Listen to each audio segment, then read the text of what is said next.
Despite existing mitigation policies, the growth of greenhouse gas emissions has increased over the last decades.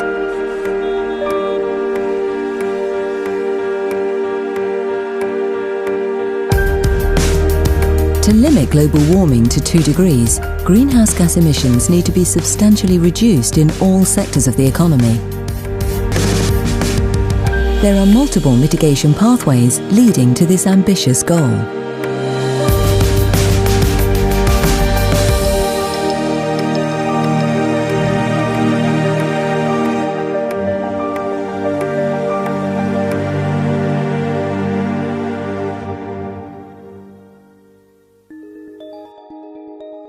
The contribution of the Working Group 3 to the 5th assessment report was very simple. We explored the whole solution space in order to reduce greenhouse gas emissions, and at the same time we informed the decision makers about the costs, about the risks and about the benefits of the pathways to achieve low stabilization levels. Global greenhouse gas emissions are growing at an accelerated pace. This is largely due to combustion of fossil fuels in the energy and industry sectors. Growing economic output causes most of the increase in emissions. The other important driver is population growth, but its influence on emissions has remained roughly stable. In general, we see that before the 1970s, most of the emissions came out from industrialized countries. But since then, most of the emissions now are from what are called emerging economies or high middle income countries. Science analyzes greenhouse gas emissions from different perspectives. A growing number of studies attribute emissions from the production of goods and services to the region of consumption. For example, countries and regions that are producing products, energy-intensive products, and exporting them to other regions that are consuming them, those producing regions will produce more emissions than those that are primarily consumption regions or consumption countries. Without additional mitigation efforts, global mean temperature could increase by about 4 degrees Celsius within this century. The world economy right now is causing massive quantities of greenhouse gas emissions, and they're going to keep on rising. To stop climate change, we need to cut them in half globally by mid-century and further after that.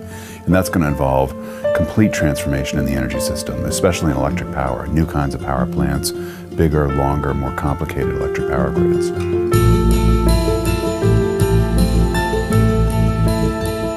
The report shows very clearly we need a fundamental departure from the business as usual scenario. The policymakers, they refer in their policy to the 2-degree target as a kind of a focal point. And we provided the information and the underlying requirements to achieve this 2-degree target. The authors have analysed a broad range of scenarios from the scientific literature leading to different levels of global warming. Many of these scenarios have emission trajectories that limit future global warming to about 2 degrees Celsius. A defining difference is the beginning of emission reduction before or after 2030. If mitigation is postponed until after 2030, the necessary emission reduction rates will be about twice as high as in scenarios with immediate action. Reducing emissions means producing more low-carbon energy. Doing less before 2030 means having to do much more in the following 2 decades. The analyst community is now much more aware of the complexities of designing and implementing policies. And unfortunately, that's also made us much more pessimistic about the speed and ease and cost with which countries can adopt aggressive policies that will be needed.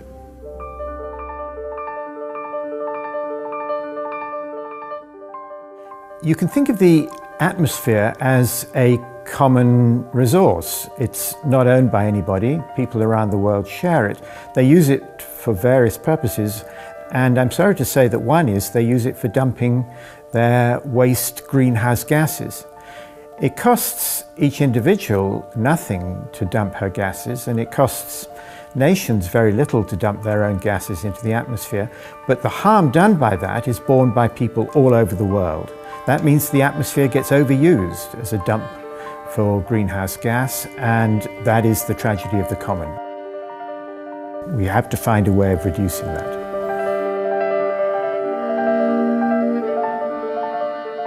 We need a broad portfolio of technologies, ranging from renewables, carbon capture and storage, nuclear power, energy efficiency improvements, and the transformation of almost all the sectors. In the long run, GHG emissions from energy supply need to go down towards zero. Advances in performance and cost have made renewable energy a fast-growing category in energy supply. Carbon dioxide capture and storage could be used to reduce emissions of fossil fuel power plants. The technology could be important for ambitious mitigation targets, but it's not yet been demonstrated at large scale.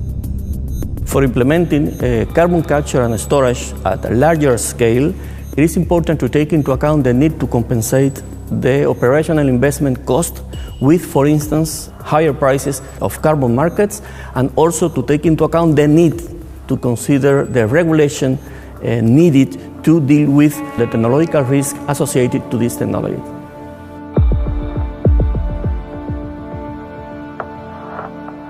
In the transport sector, the development of engines with low or no emissions and the use of new energy sources for transport are already happening.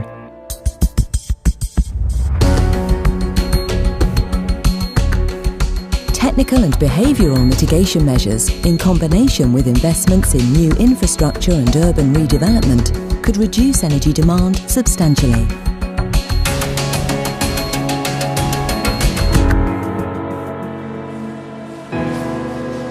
Well, there are significant opportunities for urban mitigation, largely because most of the cities of tomorrow have yet to be built.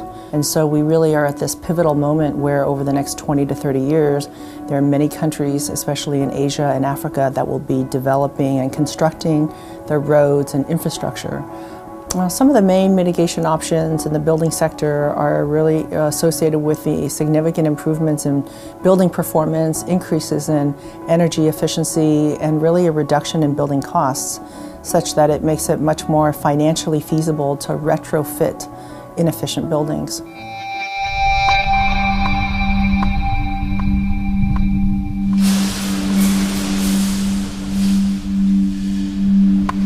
In 2010, about a fifth of the total global emissions came from industry. To reduce total emissions, energy, materials and products would have to be used more efficiently. And there is one aspect which is particularly relevant in the case of the industrial sector, which is the role of innovation.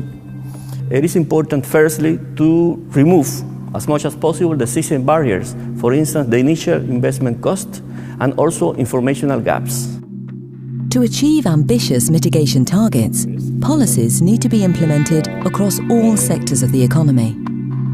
There is interlinkages between different sectors. Cross-sectoral mitigation is much more economically efficient than sector-by-sector specific. About a quarter of GHG emissions come from agriculture and forestry. Deforestation is a large source, but the related emissions have been declining in recent years. Land use is a unique sector that offers many different options to reduce emissions and also ways to draw carbon dioxide from the atmosphere. There are two sets of major mitigation routes. One of them is afforestation. So you plant wood, for instance, trees, and the tree grows. Up to a certain point, it picks up a lot of carbon. That's one option. But the other measure would be to take that tree and then convert it to energy, but capture all that carbon dioxide and sink it into a geologic storage. So that's called BECS, bioenergy and carbon capture and storage, that would provide negative emissions. As emission reductions are postponed, the use of bioenergy in combination with carbon capture and storage is becoming an increasingly important mitigation option. But upscaling bioenergy production comes with risks for food security, water resources, biodiversity and livelihoods. The sooner emissions start declining, the less will depend on risky negative emission technologies in the future.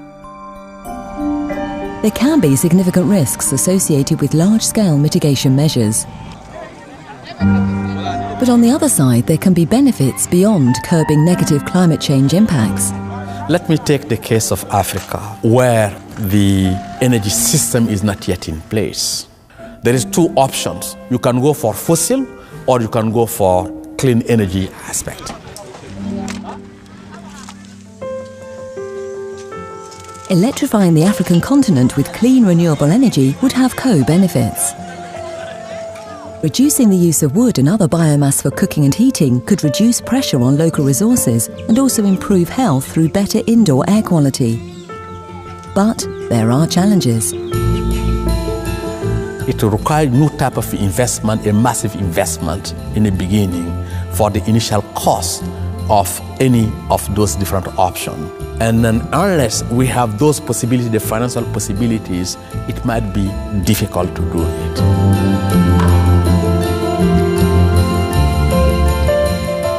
Working Group 3 would like to be a map maker. Wants to provide policy relevant information without being policy prescriptive. To give policymakers a way to overlook the whole landscape and provide information about the past performance, and also to give them information what they could do in the future.